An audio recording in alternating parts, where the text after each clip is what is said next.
Donc voilà, grâce à toutes ces petites ébauches, toutes les pièces qu'on peut réaliser. Toutes, dans l'absolu, parce qu'on peut en faire bien sûr beaucoup plus. Et après, chaque tourneur, chaque artisan a ses pièces préférées, a sa façon de travailler. Donc toutes les pièces qu'il y a ici n'engagent que ma propre créativité et mon propre sens du bois. C'est pas une généralité. Donc là, ce qui va être intéressant de regarder sur l'ensemble de ces pièces, c'est les différentes finitions qu'on va avoir. Donc on peut avoir des finitions très brillantes, hein, comme sur ces plateaux. Donc là, on utilise 2 couches de fondure. Donc qu'est-ce qu'un fondure? C'est un vernis bouche-port qui va venir protéger le bois, hein, que l'on passe en 2 couches, qu'on égrène entre chaque couche. Alors l'égrainage, c'est enlever le grain du vernis, c'est-à-dire lisser le vernis. Il y a toujours des poussières, il y a toujours des traces de pinceau. Donc il faut poncer toujours le vernis de manière à bien le lisser avant de déposer une couche de cire qui, elle, va donner le brillant. Donc moi, personnellement, je préfère le brillant à la cire. C'est un brillant beaucoup plus satiné, beaucoup plus naturel qu'un vernis qui donne une impression de plastique sur le bois. Ensuite, on peut avoir des finitions comme sur les casse-noix qui sont juste cirées. Donc le bois est bien poncé sur le tour. Et ensuite, on y applique une cire qui va moins briller effectivement que quand elle est appliquée sur un fondure, parce qu'elle est plus en contact direct avec le bois. Donc ça donne une finition plus satinée, plus ancienne, on va dire. On peut aussi avoir des finitions huilées. Alors il y a différentes huiles. Hein. Bon, la plus connue est évidemment l'huile de lin. Tout le monde connaît, tout le monde a entendu parler, soit pour traiter des parquets ou différentes surfaces. Bon, aujourd'hui, il y a des huiles ou des mélanges d'huiles un peu plus modernes, avec des sécatifs, donc des durcisseurs qui permettent à l'huile de ne pas rester grasse. Donc pareil, ça c'est des finitions qui protègent très très bien le bois, car elles protègent en profondeur le bois.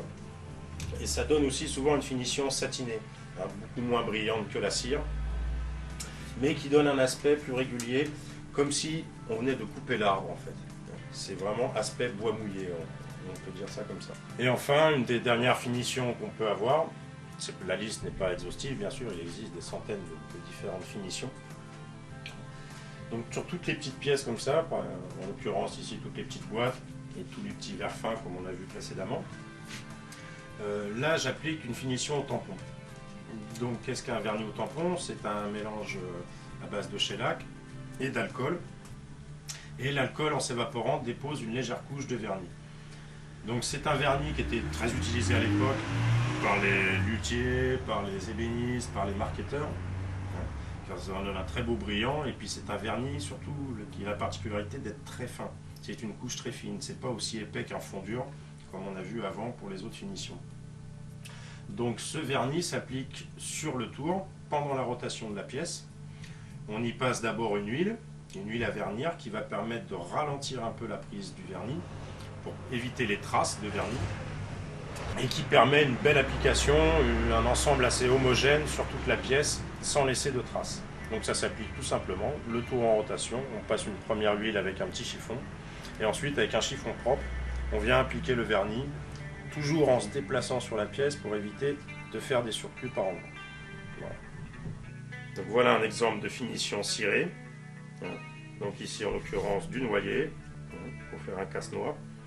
Donc on voit bien c'est légèrement brillant, mais ça garde un aspect quand même satiné. Et puis on a vraiment l'impression de toucher le bois. Il n'y a pas de vernis qui vient protéger, donc on sent vraiment la matière. Voilà un exemple de finition huilée. Donc ici une loupe d'acacia tournée sur 2 centres. On voit bien que l'huile a homogénéisé la couleur du bois. Alors ça brille légèrement, mais surtout la particularité c'est que le bois là est traité en profondeur et on a vraiment la sensation qu'il n'y a presque pas de finition en fait, que le bois est à son état naturel. Voilà une finition fondure et cire. Donc ici sur une loupe de peuplier, comme la grosse ébauche qu'on a vue tout à l'heure lors de la présentation des bois. Donc on retrouve tous ces petits nœuds dans le bois, tous ces petits rejets que l'arbre a essayé de faire pour cicatriser la plaie qu'il avait eue. Donc on voit bien ici que la pièce est très très brillante, Donc 2 couches de fondure, ponçage entre chaque couche de fondure et un coup de cire sur le tour et on la fait briller avec la friction. Donc ici nous avons une finition vernis au tampon, comme les explications que je vous ai données tout à l'heure.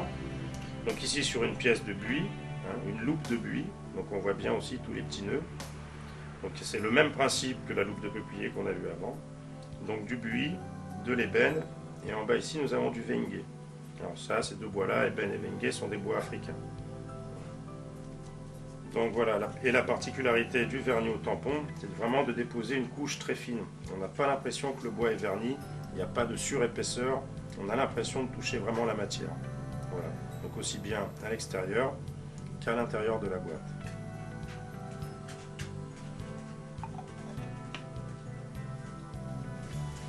Voilà un autre type de finition, donc là c'est l'huile de paraffine, c'est utilisé donc pour la finition alimentaire des produits, en l'occurrence ici un petit saladier en frêne, donc on a vu tout à l'heure les petits bols, donc là la pièce est un peu plus grosse, on voit les différences de couleur que peut avoir le frêne. L'avantage de l'huile de paraffine, c'est que c'est une huile qui est inodore et incolore, et qui surtout ne rancit pas comme les autres huiles alimentaires, donc ce qui permet d'avoir une bonne finition alimentaire, d'avoir une patine légèrement brillante, mais surtout le bois est bien nourri en profondeur. Donc, comme on peut le constater sur les images, il y a un peu toutes les couleurs de bois. Alors l'intérêt d'un tourneur sur bois ou d'un sculpteur, c'est d'avoir justement plein d'essences différentes, de manière à pouvoir garder les couleurs naturelles de bois sans utiliser de teinte. Donc ici par exemple nous avons du noyer, qui peut être plus ou moins clair, il peut être, pour certains il peut être des fois beaucoup plus foncé, beaucoup plus noir, tout dépend après le terroir où il a poussé. Là ici par exemple nous avons du genévrier de Virginie qui est un arbre d'ornement, qui a une couleur très rose, on retrouve la loupe de peuplier, on retrouve du poirier, de l'if, du buis, du frêne, du cèdre bleu, du cerisier, de l'acacia, du peuplier, et toutes ces essences, et bien sûr encore bien d'autres, il y a du pommier aussi, on peut tout utiliser en tournage. Donc c'est l'intérêt d'utiliser le maximum de bois pour avoir le maximum de couleurs naturelles sans utiliser de teinte, sans utiliser de brume noir, sans utiliser aucun artifice, à part le vernis pour faire ressortir et vraiment donner toute la beauté du bois. Donc toujours un peu toutes les essences de bois. Là on retrouve du chêne, on retrouve du pommier, on retrouve notre noyer. Celui-là par exemple, comme je vous disais juste avant, peut être très très noir. Donc là on a gardé les bords irréguliers, comme les ébauches que je vous ai expliqué au début. On garde l'écorce extérieure. Et ensuite aussi sur certaines pièces, on peut venir décorer les pièces. Donc là en l'occurrence c'est une loupe d'acacia. Je me suis servi des trous et des nœuds du bois pour garder ces aspects bruts. Et l'intérieur a été noirci au chalumeau pour donner de la profondeur à la pièce. Je me suis aperçu quand j'avais tourné la pièce que si on voyait le veinage du bois, il y avait moins d'effet de profondeur et moins d'effet de volume. Donc une fois noirci, donc on brûle avec un petit chalumeau en faisant bien attention, ça donne une profondeur complètement différente à la pièce. Alors on peut aussi, outre brûler les pièces, on peut aussi les décorer pour leur donner un effet un peu décoratif, un peu novateur, un peu original. Donc là par exemple, je me suis servi de cette fente dans le bois, où j'ai passé un petit lacet pour un peu symboliser comme s'il y avait une couture, comme si c'était une pièce archéologique qui avait été réparée. Et donc c'est toujours intéressant de travailler avec ces défauts du bois, essayer d'en faire des qualités. On peut aussi, sur certaines pièces, faire des assemblages avec de plusieurs bois. Donc ici par exemple un poivrier, on a un corps en buis, la poignée en buis et 2 parties en noyer. Donc là ça reste des collages simples, les collages peuvent être beaucoup plus compliqués, beaucoup plus recherchés, de manière à donner aussi des motifs lors du tournage.